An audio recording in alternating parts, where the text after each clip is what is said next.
Man, looking for the gangsters at the magic. Nah, yo, it's wild though. I don't think that sentence has ever been spoken out loud in the whole humanity, like whole existence. But you know what? Magic and humanity. I will say, shit does like it does. Shit, and especially in New York, like the lines get blurry. Some of the most gangsters motherfuckers I know were all about anime and Dragon Ball Z. You know what I'm saying? Fact. 1000%. I'm gonna go with all the gangsters I've met are about that shit. Yo, all of them. Let me tell you something. That's something that I feel very like bothered by, like with this young generation of like anime acting fans. like it's brand new. I'm like, yo, like it's brand new. Like they discovered it, like they made it poppin'. And I'm like, we're the ones who had to be home at a certain hour for shows to continue existing. Absolutely. For the network to get the ratings to keep on making more seasons. Because if you missed it, you missed it. Akira, when Akira was like, who the fuck was buying Akira? You know, you had to go to the buying Akira. You had to go to the one shop that sold like Japanese movies for some reason. You know what I'm saying? Like, yo, and then we did a lot to support also because there's no internet. Yeah, my brother's friend used to give us Dragon Ball Z tapes like it was drugs. He'd be like, yo, I got that new Dragon Ball Z movie came out. He's like, yo, there's a new Dragon Ball Z movie? He's like, yeah, yo, blah, blah, blah, blah. And you have to like piece it together to figure out like what movie came before the other one for what reason. Bro, this is so wild to like think about because like I'm not that kid. I used to watch Dragon Ball Z and it was like, bro, this is by far the most boring shit I've ever watched in my life. Because it's what I know. I understand it now. You was like, nah, but you know what? Hold on. Let me break this down to you from my perspective. Holden doesn't like no TV. No, I like TV a lot. I like TV a lot. But Dragon Ball Z, I watch a lot of TV. No, I don't like movies. I like TV shows. I watch all kinds of binge watching and TV shows. True. I just not a huge movie guy. So my experience of Dragon Ball Z is this, because it comes on the one episode, right? You get the half hour or whatever, one episode. And the motherfuckers would talk for like 20 minutes. Just talking. And then the next episode, come on, talk for like 20 minutes. Is this the sub or the dub? Whatever was on fucking Canadian public television, bro. Were they speaking Mad English? Mad English. Okay, so yeah, the English one wasn't necessarily... Then the third episode, more talking. And all this talking is about some fight. Then the fight episode comes and it's like 4 minutes of fight and back to the talking. And then that shit would just repeat for me. And at a certain point, I'm like... I'm gonna claim the ignorance, right? Like I'm not playing like I'm right here, but I could not get into this shit. It just felt like endless talking, and I didn't. No, that makes sense. I didn't understand it. Also, and then later on, I got into like more the art styles and actually all the other shit that goes into it, and I was like, okay, I get it now. And then I found out it's deeper than like what I encountered on television as a young one. But like, it is not the easiest entry curve for everyone. Is all I'm gonna say. Two things. One, shout out to Dragon Ball Z because like that was the first time that I watched. Like you watched Goku grow the fuck up. Like you know what I'm saying? Like he was having kids. His kids was getting into the fights and shit like that. There was no cartoon like that in America. There was He-Man didn't have a kid, and the kid started fighting. Like you know what I'm saying? That shit was super fascinating. They didn't grow. They stayed right their age. Every cartoon people stay the same. Like Goku. Even I started from Dragon Ball Z. I didn't even know about Dragon Ball. That was a whole other shit. But like, he had a kid, Gohan. Then that motherfucker started growing up. Then he started fighting. I felt like I was part of the family. Like you know what I'm saying? Yo, actually, that's super interesting. I never thought about it like that one time. Nobody's ever like. But like, nah, bro, this is a generational investment. Facts. People, even now, is the shit still going? That, it also, movies was a huge inspiration to me in my childhood period. My grandmother used to take me to Blockbuster Video. Somebody said the Frieza arc is what I was describing, and that shit was a lot of talking and not necessarily reflective of everything in Dragon Ball Z. But also when the shit got busy in the Frieza arc, it got busy. Like when Goku and Frieza started fighting, I mean, that shit took forever to talk to. Frieza was like the planet's going to blow up in 5 minutes, and that shit took 9 episodes. But fuck that. My grandmother used to take me to Blockbuster Video, and she was huge into movies. She would rent everything new. Whatever they had, she would rent it. We would go home, and she would record it on her own VHS tapes, and she had like a That's how everybody used to do back then. right. My grandmother had a VHS collection that was like over hundreds of tapes big, and each tape had 3 movies on it. 3 movies. Yeah. Right. No, I went through. Yeah, that was home. Right. So, but what it is like she would rent whatever. So like I saw Musica Valley of the Wind from Miyazaki before Studio Ghibli even existed. I was watching like his movies. I know what a Studio Ghibli is. Okay, so Miyazaki is an animator from Japan. He's like the Walt Disney of fucking Japan. He did Spirited Away. He did Ponyo. He did My Neighbor Totoro and all that.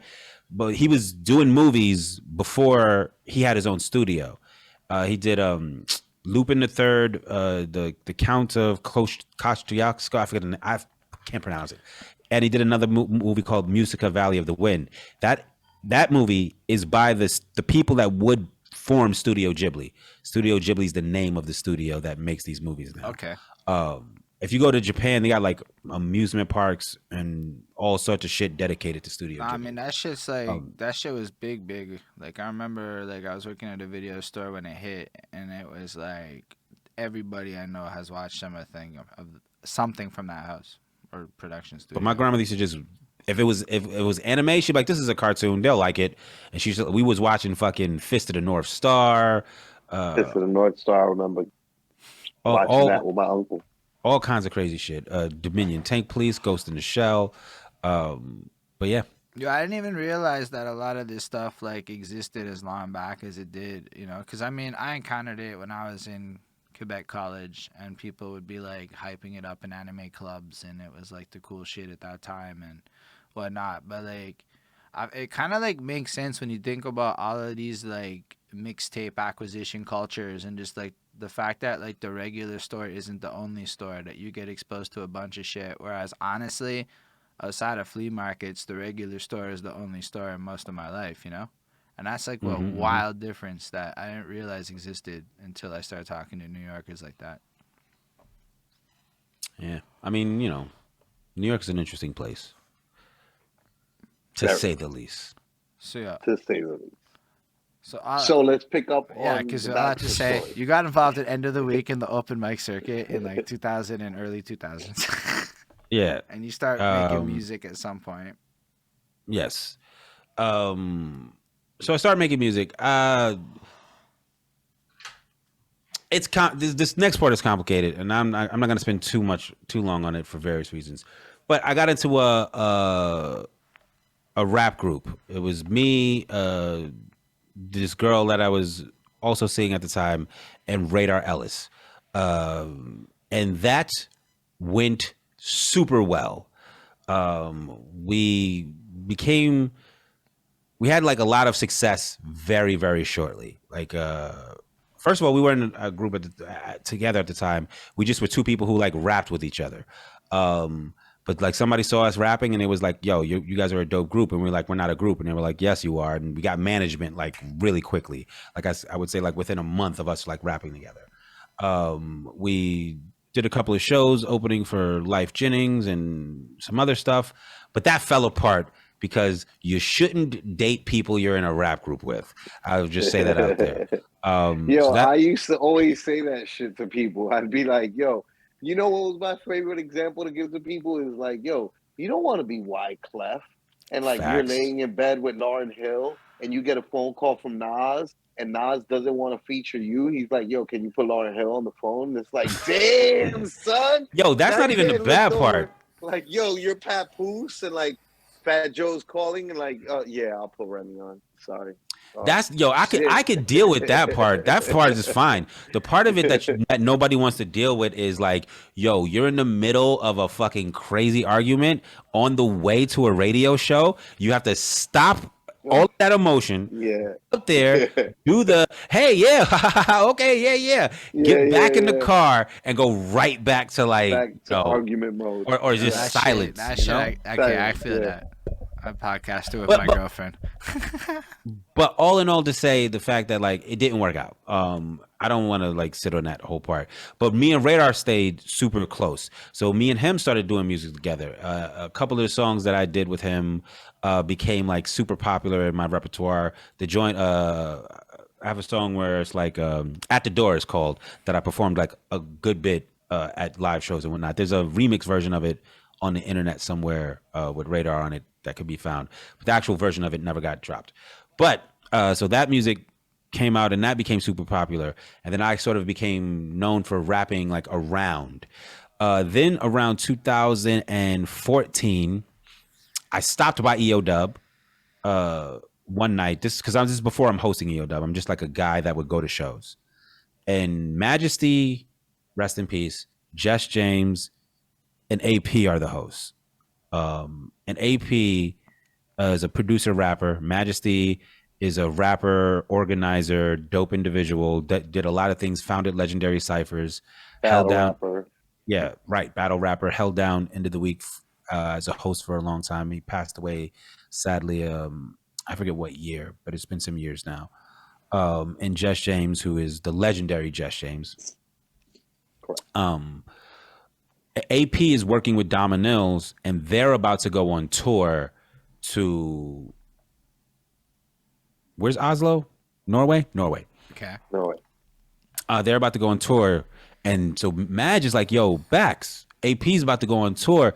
Do you want to sub in for him while he's away? And I was like, hell yeah, I'll show up and rap at EO Dub for a couple of Sundays. Why the fuck not? So I subbed in for AP, and that was dumb fun. And it like...